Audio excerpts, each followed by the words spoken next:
ready?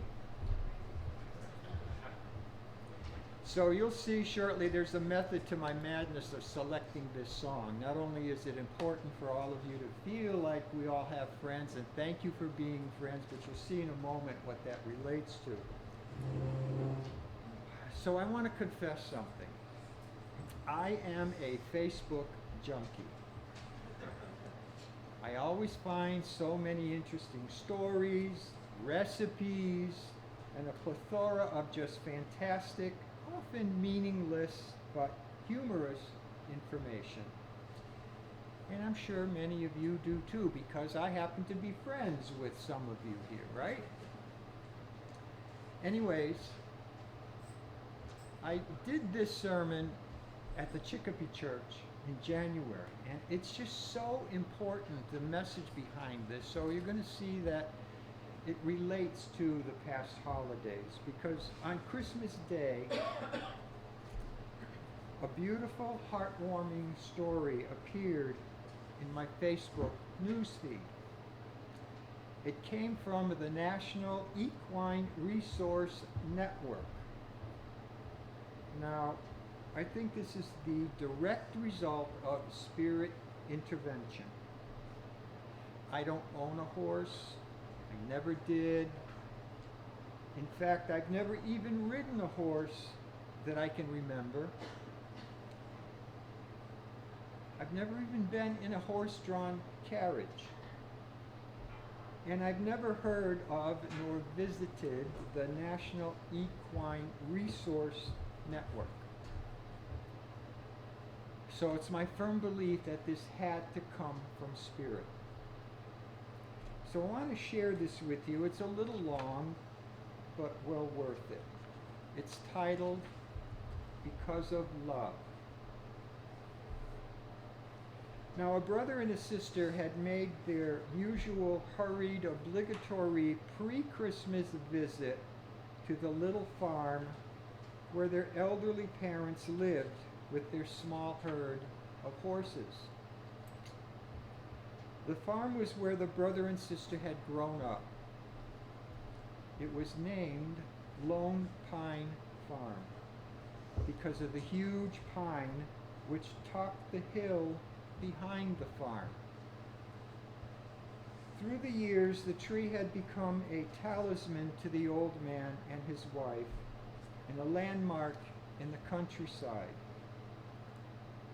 The young siblings had fond memories of their childhood here, but the city hustle and bustle added more excitement to their lives and called them away to a different life. The old folks no longer showed their horses, for the years had taken their toll, and getting out to the barn on those frosty mornings were getting harder. But it gave them a reason to get up in the mornings and a reason to live.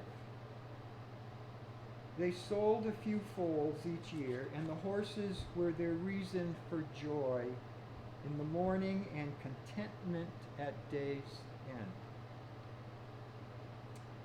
As they prepared to leave, the young couple angrily confronted the old folks. "Why do you not at least dispose of the old one? She's no longer of use to you. It's been years since you've had foals from her. You should cut corners and save so you can have more for yourselves. How can this old, worn-out horse bring you anything but expense and work? Why do you keep her anyway?" The old man looked down at his worn boots, holes in his toes, scuffed at the barn floor, and replied, "Yes, I could use a pair of new boots." His arm slid defensively about the old one's neck. As he drew her near with gentle caressing, he rubbed her softly behind her ears, and he replied softly, "We keep her because of love. Nothing else, just love." Baffled and irritated, the young folks wished the old man and his wife a Merry Christmas and headed back toward the city as darkness stole through the valley. The old couple shook their heads in sorrow that it had not been a happy visit. A tear fell upon their cheeks. How is it that these young folks do not understand the peace of the love that filled their hearts? So it was that because of the unhappy leave-taking, no one noticed the insulation smoldering on the frayed wires in the old barn. No one saw the first sparks fall. No one but the old one. In a matter of minutes, the whole barn was ablaze, and the hungry flames were licking at the loft full of hay. With a cry of horror and despair, the old man shouted to his wife to call for help as he raced to the barn to save their beloved horses. But the flames were roaring now, and the blazing heat drove him back. He sank, sobbing, to the ground, helpless before the fire's fury. His wife, back from calling for help, cradled him in her arms, clinging to each other. They wept at their loss. By the time the fire department arrived, only smoking, glowing ruins were left, and the old man and his wife, exhausted from their grief, huddled together before the barn. They were speechless as they rose from the cold, snow-covered ground. They nodded thanks to the firemen as there was nothing anyone could do now. The old man turned to his wife, resting his white head upon her shoulders as his shaking old hands clumsily dried her tears with a frayed red bandana. Brokenly he whispered, "We have lost much, but God has spared our home on this eve of Christmas. Let us gather strength and climb the hill to the old pine where we have sought comfort in times of despair. We will look down upon our home and give thanks to that which has been spared, and pray for our beloved, most precious gifts, our horses, that have been taken from us." And so he took her by the hand and slowly helped her up the snowy hill as he brushed aside his own tears with the back of his old and withered hand. Now the journey up the hill was hard for their old bodies in the steep snow. As they stepped over the little knoll at the crest of the hill, they paused to rest. Looking up to the top of the hill, the old couple gasped and fell to their knees in amazement at the incredible beauty before them. Seemingly every glorious, brilliant star in the heavens was caught up in the glittering, snow-frosted branches of their beloved pine. And it was aglow with heavenly candles. And poised on its topmost bough, a crystal crescent moon glistened like spun glass. Never had a mere mortal created a Christmas tree such as this. They were breathless as the old man held his wife tighter in his arms. Suddenly, the old man gave a cry of wonder and incredible joy. Amazed and mystified, he took his wife by the hand and pulled her forward.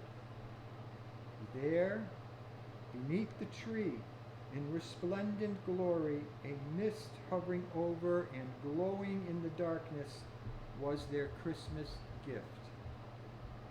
Shadows glistening in the night light, bedded down about the old one.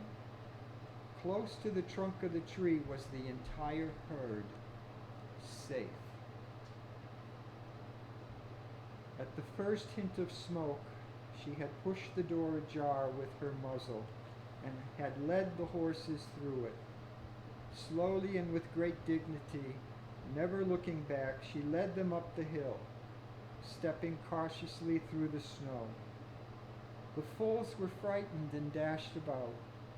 The skittish yearlings looked back at the crackling, hungry flames and tucked their tails under them as they licked their lips and hopped like rabbits. The mares that were in foal with the New Year's crop of babies pressed uneasily against the old one as she moved calmly up the hill and to safety beneath the pine. And now she lay among them and gazed at the faces of the old man and his wife. Though she loved, she had not disappointed.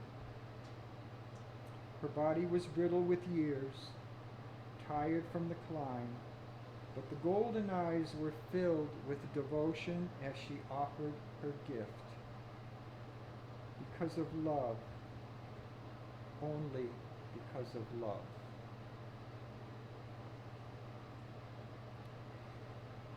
Now, for horse people, I'm sure this has a beautiful meaning to you, and I'll bet that you may have similar stories about a favorite horse to share. But in my mind's eye, with the help of Spirit, I relate this to myself as I approach 70 years old next month. And I can bet most anyone over 50 will also understand and feel the same.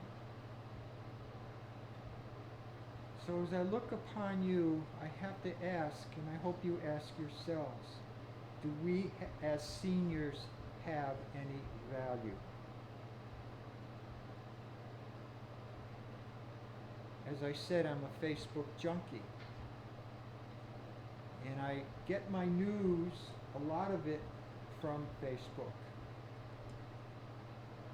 And I understand and have read that there's a group in Japan that is calling for seniors to commit euthanasia so that it would be better for the younger generation to come forward.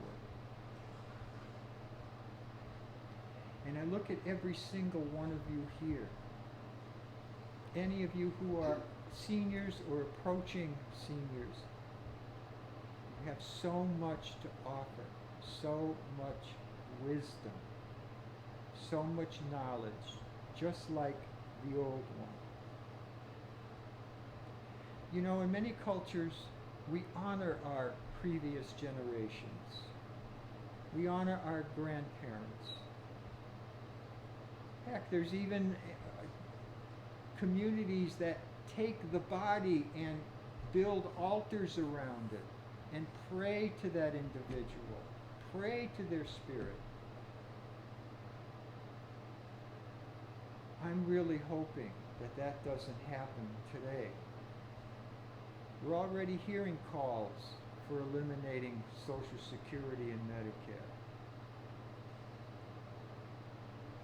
We have value, folks, each and every one of us. We may not be able to do the hop, skip, and jump or the dancing techniques that we did when we were in our 20s, but the wisdom that we have far outweighs any of those physical things that we might have accomplished in our youth.